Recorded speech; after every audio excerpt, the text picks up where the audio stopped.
대학교가 세워진 이야기입니다. 미국 필라델피아에 조그만 템플 교회가 있었어요. 중병을 앓고 있던 한 어린 소녀가 예배를 드리러 갔다가 예배당이 너무 좁아서 앉을 자리가 없어서 예배를 드리지 못하고 돌아오게 돼요. 이 소녀는 이것이 너무 마음이 아파서 그때부터 돈을 모으기 시작합니다. 이 돈을 모아서 예배당을 지어야 되겠다, 이런 간절한 마음으로 돈을 모으기 시작해요. 그런데 얼마 되지 않아서 이 소녀는 중병으로 죽게 됩니다. 소녀가 죽은 뒤에 베개 밑에서 57센트와 편지 한 통이 발견이 됩니다. 그것은 이 소녀가 이 템플교회 담임 목사님인 코넬 목사님에게 보낸 편지였어요. 목사님, 저는 교회에 가고 싶으나 예배실이 좁아서 빈 자리를 기다리는 아이입니다. 제가 아껴서 모은 돈이니 이것으로 예배당을 지어서 모든 어린이들이 함께 예배 드릴 수 있게 해주세요. 이 편지는 소녀의 장례식 때 모든 성도들 앞에 읽혀졌고 듣는 이들은 모두 눈물을 흘렸습니다. 이를 계기로 템플 교회는 새로운 큰 교육관을 세우게 돼요. 이 템플 교회가 성장하면서 사마리아 병원도 지어졌고 후에는 이 명문 템플 대학교가 설립되게 됩니다. 이 이야기는 57센트의 기적이라는 제목으로 모든 사람들에게 널리 알려졌습니다.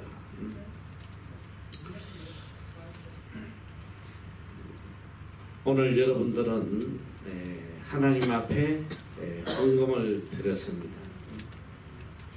어떤 마음으로 하나님 앞에 헌금을 드렸습니다.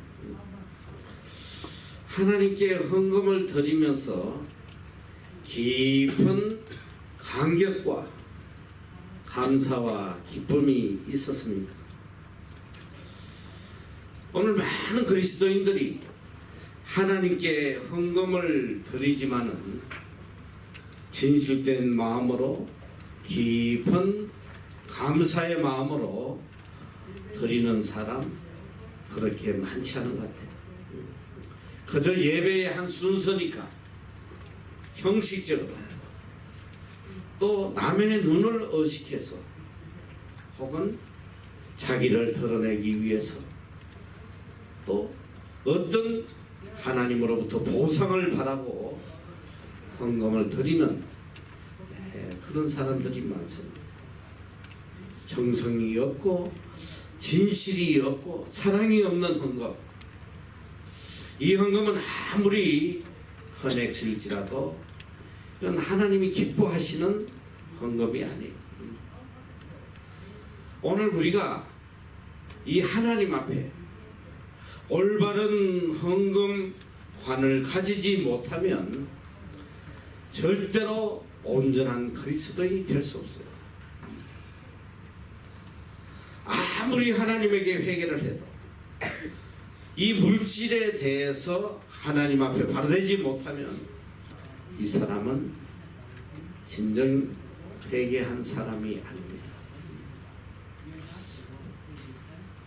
성경에 보면 참 놀라운 말씀이 있어요.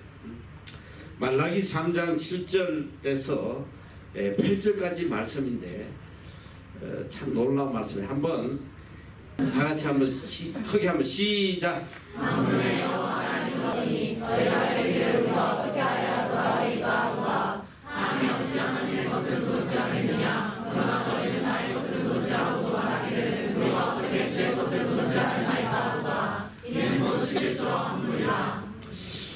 이스라엘 민족이 악을 행하다가 멸망받고 바벨론에 포로 잡혀가서 70년 동안 포로 생활하다가 하나님 앞에 하나님의 은혜로 돌아왔어. 예루살렘으로 돌아와서 제일 먼저 그들은 하나님 앞에 영적 회복 운동을 해요.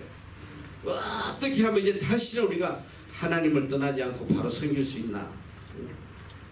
느헤미야, 에스라를 중심으로 해서 회개 운동을 하고 그들이 하나님 앞에 바로 서려고 했는데 얼마 시간이 지나지 않아서 이 이스라엘 민족이 하나님에게 얼마나 악을 행하는지 몰라요. 그래서 하나님 진노하시는 거예요. 오늘 이 말씀이에요. 만군의 여호와가 이르노라 너희 열조의 날로부터 너희가 나의 규례를 떠나 지키지 아니하였다. 그런즉 이제 내게로 돌아와라. 이제 나에게 돌아와. 회개하고 다시 돌아와. 너희가 회개하고 돌아오면 나도 너희에게 돌아가겠다. 그런데 이스라엘 민족이 하나님을 향하여 하는 말이 우리가 어떻게 해야 하나님께 돌아갈 수 있습니까? 무엇을 회개해야지만 하나님께 돌아갈 수 있겠습니까? 이렇게 물을 때에 하나님께서 제일 먼저 지적한 것이 바로 헌금에 대한 거예요. 사람이 어찌 하나님의 것을 도적질하냐. 너희는 나의 것을 도적질하고도 말하기를 우리가 어떻게 주의 것을 도적질하였나이까 하더라. 이는 곧 11조와 헌물이다. 하나님께 돌아오는 첫 번째 단계가 물질에 대한 회개예요. 헌금에 대한 회개란 말이에요. 우리가 이 하나님 앞에 올바른 헌금을 하지 않으면 올바른 헌금에 대한 신앙을 갖고 있지 않으면 일평생 신앙생활해도 하나님과의 관계가 바로 되지 못한다. 그래서 이 헌금이 얼마나 중요한 것이 회개의 첫 단계가 바로 이 물질에 대한 회개다. 종교개혁자 켈빈은 이렇게 이야기를 했어요. 우리의 문제는 교회에서 돈에 대해서 너무 많이 이야기하는 것에 있는 것이 아니라 돈에 대해서 바르게 이야기하지 않는 것에 있다. 존 웨슬리는 나는 주머니가 회개하지 않는 사람의 회개를 믿을 수가 없다. 참된 신앙은 바로 참된 물질관에서부터 시작되는 거예요. 이 올바른 물질관이 세워지지 않으면 절대로 하나님 앞에 올바른 신앙을 못 가져요.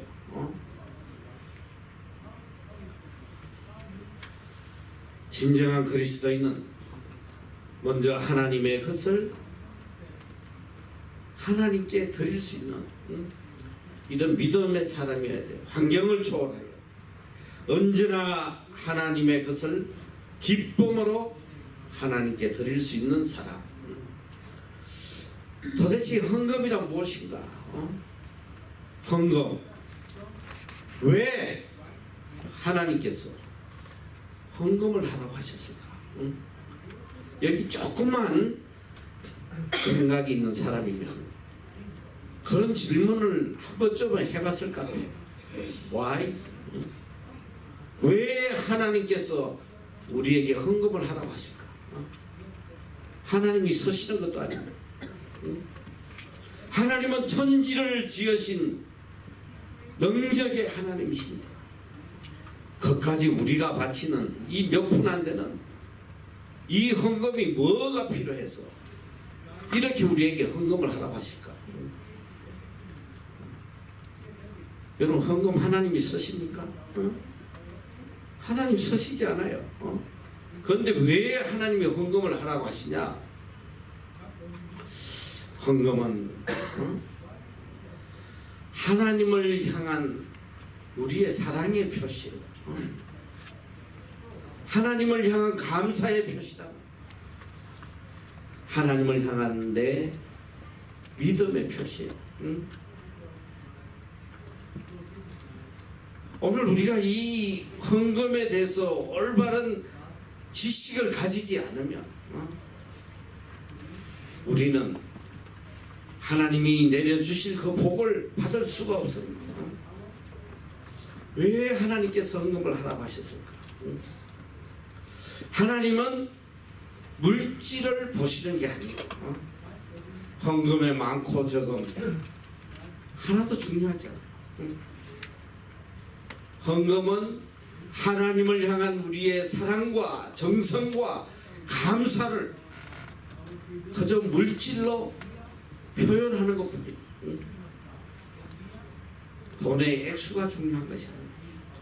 내가 하나님께 드리는 이 헌금에 얼마나 내 마음과 정성과 사랑이 있는지 하나님은 그걸 보신단 말이에요. 하나님은 우리의 헌금을 보시고 우리의 마음을 하세요. 우리의 믿음을 판단하신단 말이에요. 여러분, 이 세상에는 부모의 가장 큰 소원은 내 자식이 잘 되는 거예요. 어떻게 하든 내 자식이 이 땅에서 남들보다 부족함 없이 행복하게 살아가는 거예요. 이 부모의 마음이 얼마나, 내가 볼 때 모르겠어, 딴 나라는 모르겠는데 적어도 우리 한국의 부모님들은 자기 일생을 이 자녀들 잘 되게 하려고 그것 때문에 일평생 자기를 희생하고 사는 거야. 내가 뉴질랜드 보니까 뉴질랜드 그렇지 않아요. 뉴질랜드는 그렇지 않아. 이 영어권 사람도 그렇지 않아. 그 단어만 보면 알아. 유, 다 유야 유. 너 부모도 유. 아이가 아니라 이 소리야. 유. 근데 우리 한국은 다 아이야, 아이. 이 뉴질랜드 사람들은 아무리 많은 재산을 가져도 자식들한테 안 줘. 절대 안 주더라고. 유산을 주질 않아. 17세 넘어가면 집에서 쫓아내버려, 나가라고. 나갈 데 없어. 능력 없어서 빌붙어 있으면 어떻게 하는지 알아. 렌트비를 내야 돼. 밥값도 내야 돼. 저건 참 특이해. 자, 부모의 마음은 다 자식이 복된 자로 살아가기 원하는 거예요. 이 부모의 마음보다 사실은 하나님은 우리가 더 복되기를 바랐어요.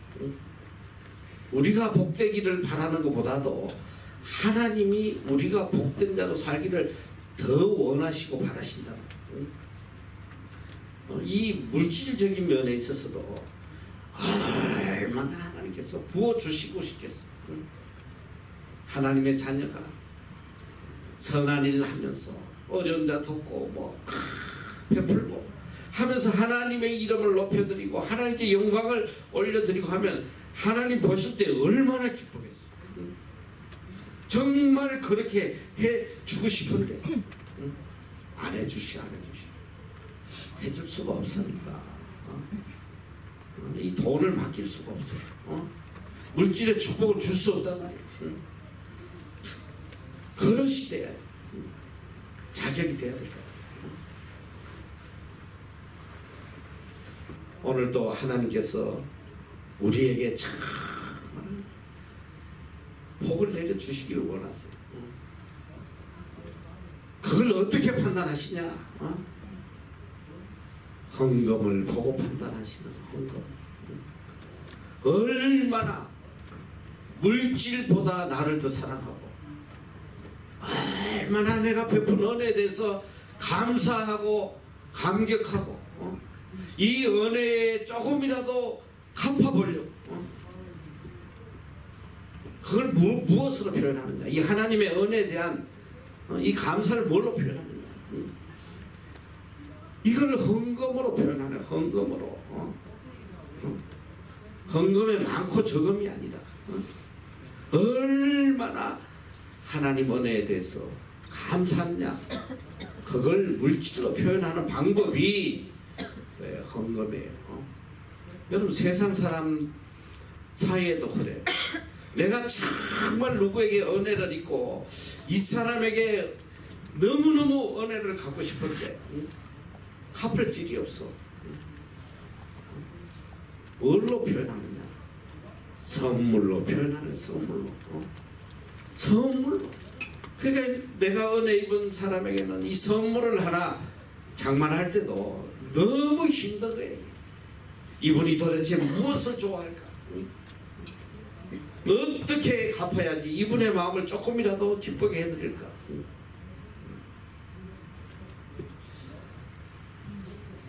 이 선물이라는 것은 내 마음과 정성과 사랑이 담겨져 있는 거예요. 선물은 상대가 받았을 때 기뻐야 돼. 감동이 있어야 돼. 이게 선물이야. 자, 오늘 우리가 하나님 앞에 하나님의 은혜에 감사하고 하나님의 은혜가 너무너무 크고 이 하나님의 사랑에 대해서 내가 조금이라도 이 감사를 전하지 않고는 견딜 수 없는 이 마음을 헌금으로 표시하는 헌금으로 물질로 표시하는 거예요. 왜? 인간에게 이 물질이 가장 귀한 거거든. 제2의 생명이라고 할 만큼 내놓기 가장 어려운 게 이게 물질이거든.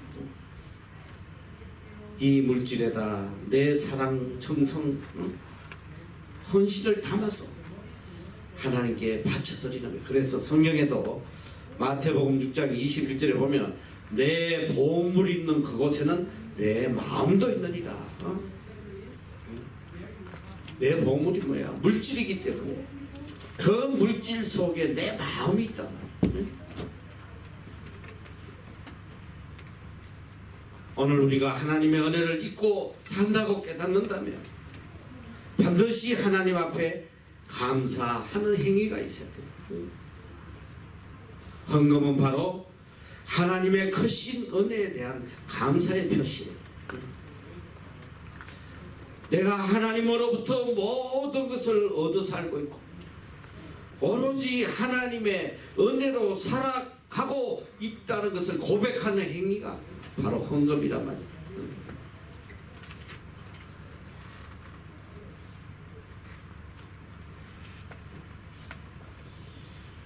우리가 하나님의 은혜에 대해서 진정으로 감사함을 느낍니다. 어떻게 하나님 앞에 헌금을 드리지 않을 수가 있겠어요? 그리고 어떻게 하나님 앞에 함부로 헌금을 할 수 있겠냐 말이에요.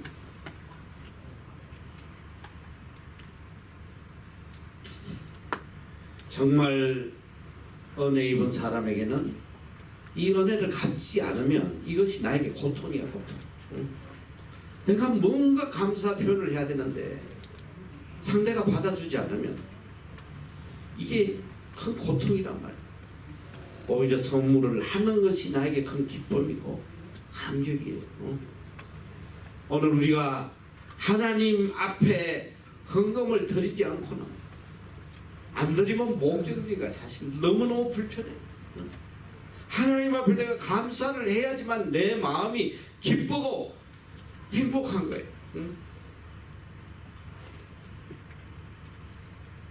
그런데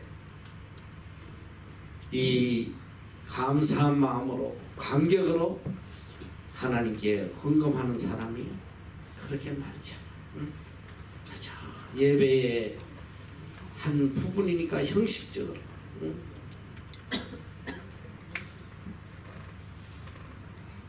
자, 한번 따라해봐. 헌금이란 하나님께서 우리에게 복을 주시겠다는 약속입니다. 헌금은 모든 것이 하나님의 크심을 인정해 드리는 마음의 표현입니다. 헌금이란 내 믿음을 보여드리는 것이며 하나님에 대한 사랑과 감사와 그리고 헌신의 표시입니다. 헌금은 물질에 많고 적음의 문제가 아니고 물질에 많고 적음의 문제가 아니고 내 마음의 문제예요. 내 마음의 문제요. 진실의 문제예요. 진실의 문제요. 사랑의 문제입니다. 사랑의 문제입니다. 오늘 우리가 마음과 정성을 다해서 하나님의 은혜에 감사하고 참된 헌금을 드리고 하나님은 공짜가 없으십니다. 그래 네가 이걸 헌금했구나. 내가 더 큰 걸로 내게 갚았지.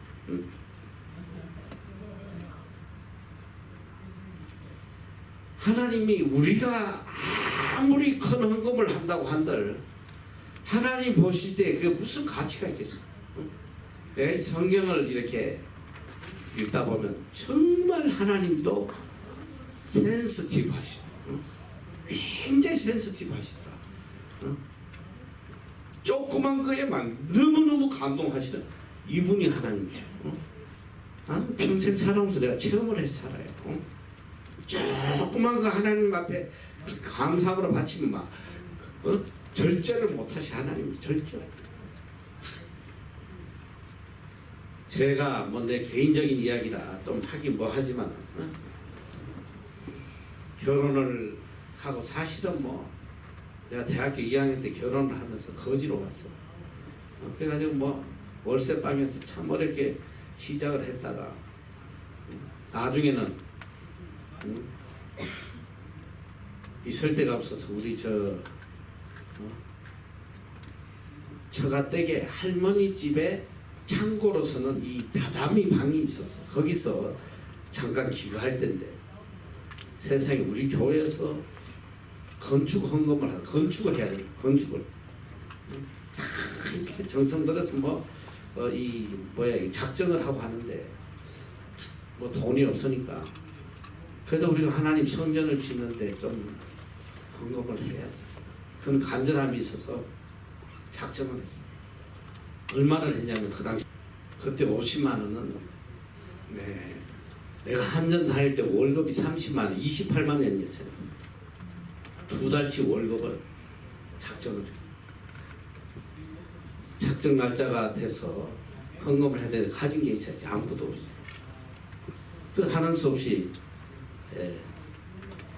우리 집에 있는 건무치를 다 차, 우리 결혼 반지, 또 우리 아이 돌반지, 이걸 다 모아가지고 검은방에 갔더니 딱 50만 원이다. 50만 원. 그걸 팔아가지고 하나님 앞에 건축 운동을 했어요. 근데 뭐 우린 그걸 팔면서 막 이거 아깝다, 결혼 반지 어떡하나, 그런 마음이 사실 전혀 없었어. 왜? 나는 반지를 안 꼈거든. 총각인 척 하려고 안 낀 게 아니라 이게 불편해서 못 끼겠더라. 자꾸 얼굴 기스나고 이래가지고. 이야, 그건 하나님께서 그걸 얼마나 기쁘게 보시나. 내가 결혼하고 딱 3년 만에 월세 살고 돈 300만 원 빌려서 겨우 장가 갔는데 결혼 3년 만에 하나님께서 서울 시내 28평 새 아파트 주시더라고. 이걸 간증하려면 시간이 없어. 일평생 그런 체험을 하고 사는 거야. 나는 아무것도 아닌 코모든 비스켓 같은 걸 하나님께 드렸더니 하나님 상상할 수 없는 걸로 갚아주시. 내가 지난번에 한번 여기 중국교회 가서 집회하면서 이 간증을 좀 잠깐 했더니 예배 마치고 어느 여자분이 나한테 질문을 해요. 아니 어떻게 결혼 반지를 바치시냐. 결혼 반지요? 자기는 이해할 수가 없대. 생명만큼 귀한 건데 그걸 어떻게 바치자 이거야. 이해가 안 되지. 그런데 하나님께서 그걸 그렇게 귀하게 보시고 물질에 복을 내려주시고 아무것도 없이 시작했으나 평생 물질의 어려움을 한 번도 안 당하게 하시더라고.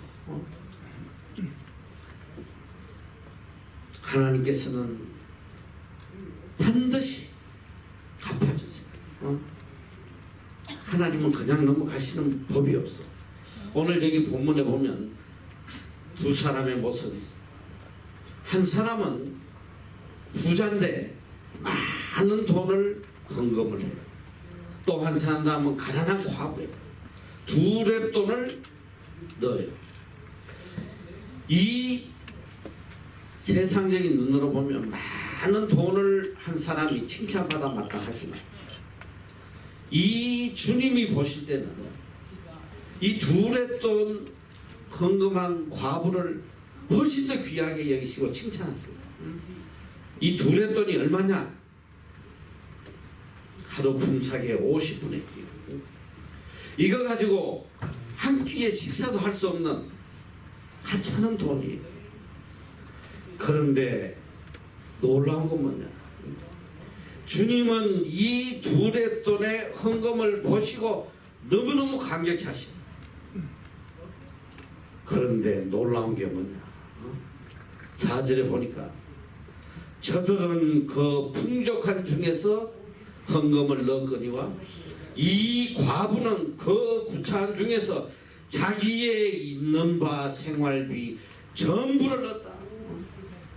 비록 둘의 돈이지만 생명과 같은 돈, 생활비 전부라 있어. 어쩌면 이 여인이 이 둘의 돈을 넣고 나면 당장 굶어야 될지 몰라. 그러나 내 배를 채우기 전에 하나님의 은혜에 대해서 먼저 감사하지 않고는 견딜 수 없는 그런 간절함과 안타까움이 있을 때 있어요. 하나님의 은혜에 대해서 먼저 감사하지 않고는 견딜 수 없는 그 간절한 마음. 하나님은 그 마음을 보세요. 내 자신보다도 하나님의 은혜를 더 귀하게 여기는 이것이 헌금이란 말이에요. 이 헌금을 하나님이 얼마나 기뻐하시겠습니까? 헌금은 그래서 물질의 문제가 아니에요. 하나님을 향한 믿음의 문제요, 사랑의 문제요, 감사의 문제란 말이죠. 그래서 이 헌금에는 반드시 하나님을 향한 감사와 사랑이 담겨져 있어야 돼요. 정성이 있어야 된단 말이에요. 성경에는 우리가 어떤 헌금을 드려야 되는지 상세하게 가르쳐 주고 계세요. 말라기 1장 13절에서 14절 한번 다 같이 한번 크게 한번 읽어보자. 시작.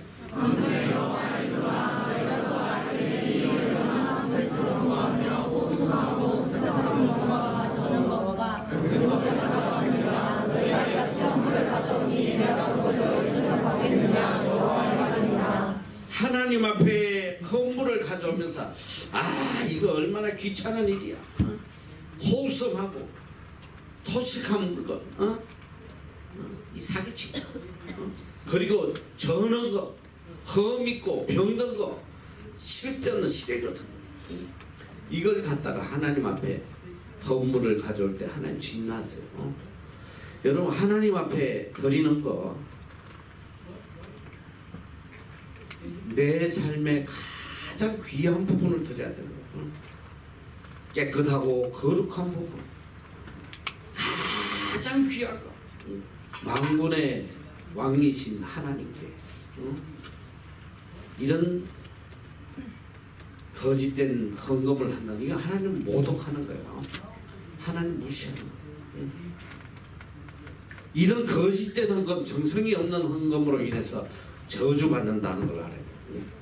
이제 좀 이따가 나올 거예요. 차라리 안 하는 게 나아요.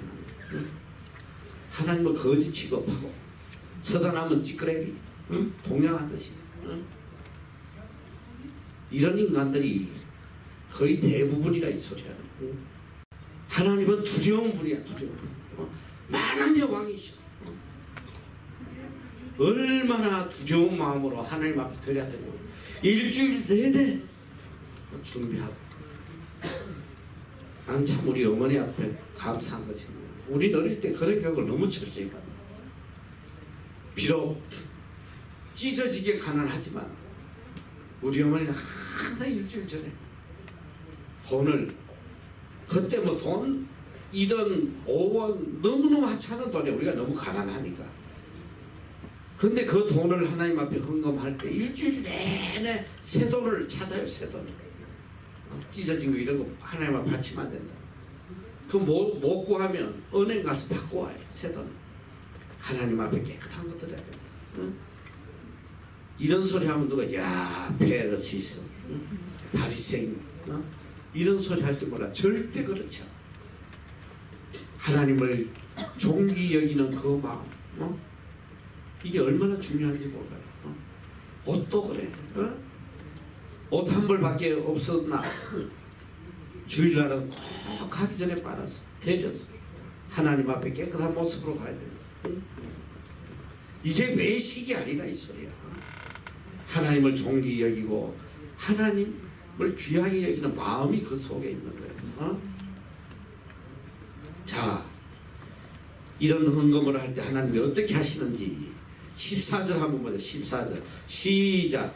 내 마음에 소식권을 구성하는 일에 있는 것으로 참여하여 이르게 되는 자는 저주를 받으리니 나는 그 임금이요 내 이름은 열방 중에서 돌아오는 것이 되리라. 아무의 여호와의 말이니라. 헌금 잘못하면 저주받는다. 이게 내 말이 아니야. 하나님의 말씀이야. 이스라엘 민족이 하나님 앞에 가장 흠없는 수컷으로 제사를 드리게 했는데 어떻게 제사 드렸냐?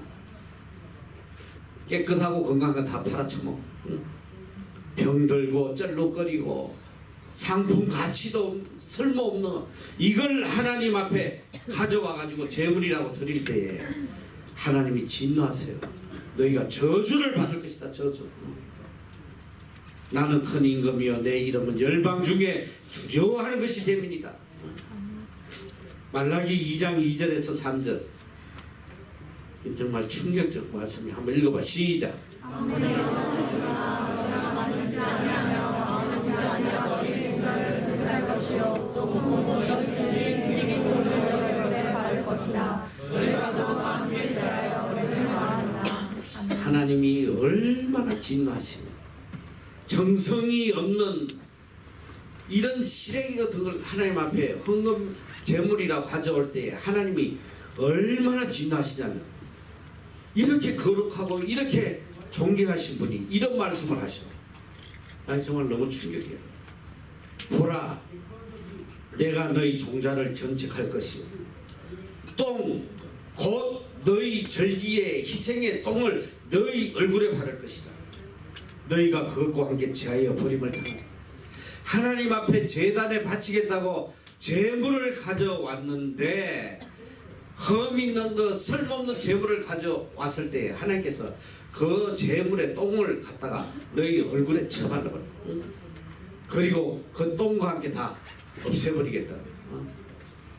하나님 이렇게 진노하셔. 하나님 앞에 함부로 드리면 우리가 하나님 앞에 함부로 헌금하면 그걸로 인해서 저주받는다. 하나님 모독하는 거예요. 지금 많이 바치라 그런 소리가 아니란 말이에요. 여러분이 무슨 돈 있겠어요? 그러나 하나님에게 바치는 거 적어도 내가 생각하기에 가장 귀한 내 모든 정성을 담아 드릴 수 있는 그런 헌금을 드려야지. 자, 하나님 앞에 드리는 헌금 즐거운 마음으로 해야 된다. 즐거운 마음. 고린도서 9장 7절 8절 각각 그 마음에 정한 대로 할 것이 인색함으로나 억지로 하지 말자. 하나님은 즐겨내는 자를 사랑하신다. 하나님 앞에 헌금하면서 기쁨 못 견뎌. 내가 하나님의 은혜에 감사할 수 있다는 것에 대해서 너무너무 감격스러운 거예요. 이런 자들에게는 하나님이 어떤 복을 주시냐? 이건 정말 놀라운 거예요. 하나님이 능히 모든 은혜를 너희에게 넘치게 하십니다. 이는 너희로 모든 일에 항상 모든 것이 넉넉하여 모든 착한 일을 넘치게 하라. 모든 아니야 모든. 내가 하는 모든 일에 차고 넘치도록 부어주시고 마음껏 착한 일하고 마음껏 선한 일을 할 수 있도록. 이게 하나님의 약속의 말씀. 평생을 체험하고 사는 거지. 평생. 하나님 앞에 절결하고 기뻐할 때 도저히 상상도 못할 방법으로 하나님이 채워주시고 부어주시는 이분이 우리 하나님이시고 하나님 지금도 살아 역사하신다. 하나님 앞에 기쁨으로 드려야 돼. 인색하면 안 돼. 자기를 위해서는 건 하나도 아깝지 않아. 하나님 앞에 또 복음을 위해서 뭐 좀 바치는 거는 왜 그렇게 인색한지. 셋째로 환난과 많은 시련 중에서도 기쁨으로 드려야 된다. 이 고린도서 8장 2절 보면 참 감동적인 내용이 나와요.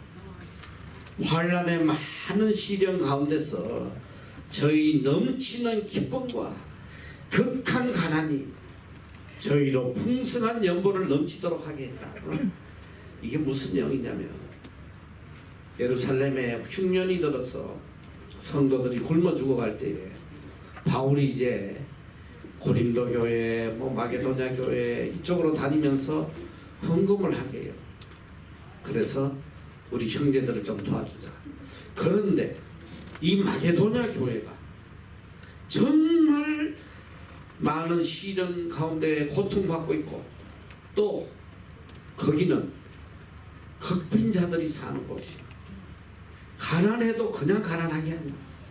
극한 가난.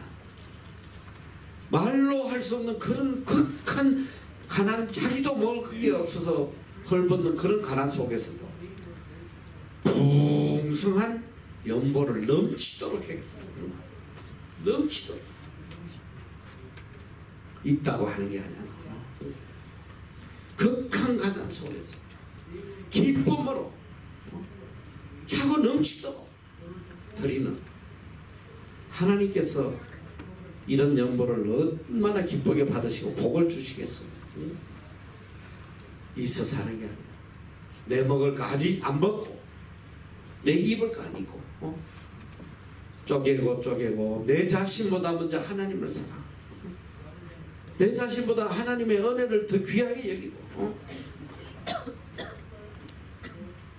이렇게 헌금할 때에 하나님께서 그 중심을 보시고 쏟아 부어주신단 말이에요. 하나님은 공의의 하나님이세요. 고린도서 9장 6절 다 한번 읽어보자. 시작.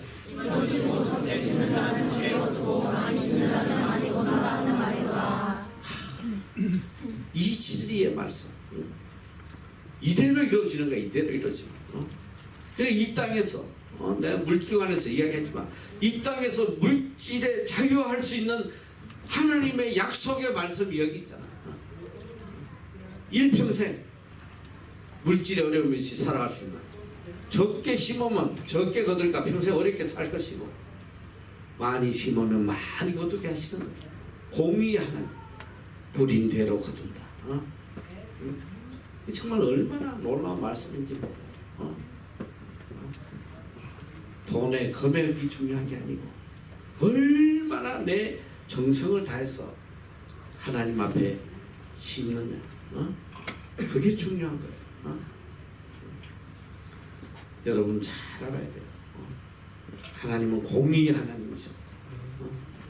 고린도서 9장 10절 심는 자에게 씨와 먹을 양식을 주시느니가 너희 심을 것을 주사 풍성하게 하시고 너의 의의 열매를 더하게 하신다. 씨앗을 심었더니 씨앗만 주시는 게 아니에요. 차고 넘치는 양식까지 주시는 거예요. 그리고 의의 열매를 더하게 하신다. 이거보다 더 큰 축복이 되죠. 하나님 앞에 온전한 헌금을 드려봐요. 하나님이 어떤 복을 이 땅에서 내려주시는지. 적어도 나는 평생을 체험한 사람이야. 지난번 내가 물질관 이야기 말씀하고 났더니 한 형제가 그런 말을 썼어. 평생 보니까 뭐 주위에 정말 신실하게 하나님 잘생겨도 가난한 사람들이 많다고 그런 이야기 하는데 우리가 보는 눈과 하나님 보는 눈은 달라. 우리가 볼 때 너무너무 신실하고 너무너무 하나님이 복을 부어줄 만한 사람일지라도 하나님 보실 때는 그 판단 기준이 달라. 만약에 그렇게 사는데 그렇게 사는 게 맞을 수 있어. 그런데 하나님이 물질을 부어주셨을 때 그 다음이 문제야. 와레프. 난 그런 사람 많이 봤거든. 정말 진실해요. 물질이 선다 하나님 위해 쓰려고 해서 하는데 하나님 물질에 축복 주니까 바로 돌변하는 그런 사람도 많이 봤어요. 그건 우리 판단 밖이야. 근데 우리가 믿을 건 뭐냐? 성경이 증거하는 대로만 믿으면 돼. 정말 온전한 마음으로 하나님 앞에 헌금하면 하나님이 갚아주신대잖아. 씨를 심었더니 씨뿐 아니라 먹을 양식까지 풍성하게 주시겠다고 약속을 하셨어. 응? 말라기 3장 8절에서 9절 사람이 어찌 하나님의 것을 도적질하겠느냐. 너희는 나의 것을 도적질하고도 말하기를 우리가 어떻게 주의 것을 도적질하여. 이는 곧 11조와 헌물이라. 너희 곧 온 나라가 나의 것을 도적질함으로 너희가 저주를 받았느니라. 하나님 앞에 마땅히 드려야 할 헌금을 드리지 않으면 도적질했다는 도적질. 이 도둑놈들.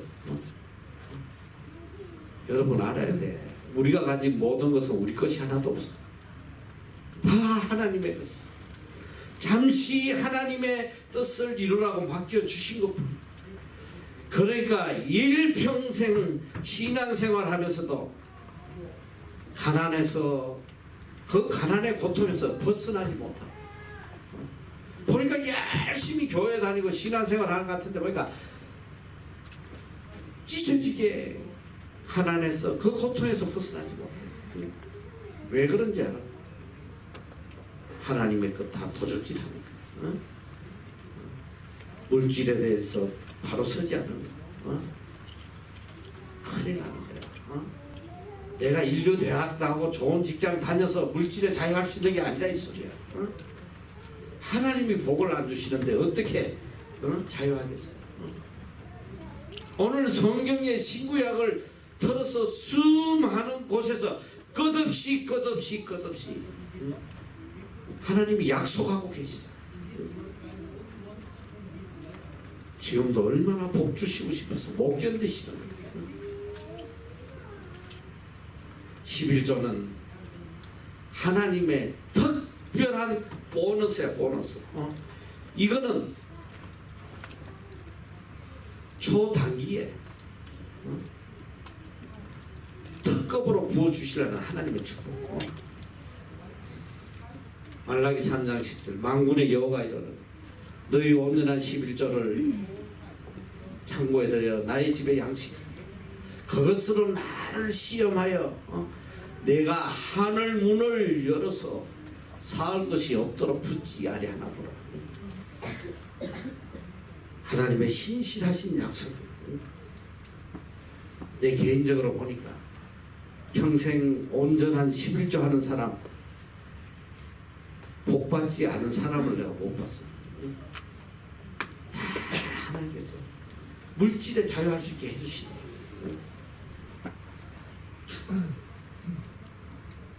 그 대표적인 사람이 미국의 콜게이트 사장님. 이 사람은 불행한 영국 소년이었는데 그 가정은 중환자실. 아버지는 중풍으로 누워요. 어머니는 폐결에 걸어. 너무너무 절망적인 상황에서 그는 어떻게 화물선을 얻어 타고 몰래 미국으로 와서 그가 치약 회사를 차리게 돼. 그를 양자로 삼았던 그 선장이 죽으면서 배를 하나 줘서 그걸 팔아서 치약 회사.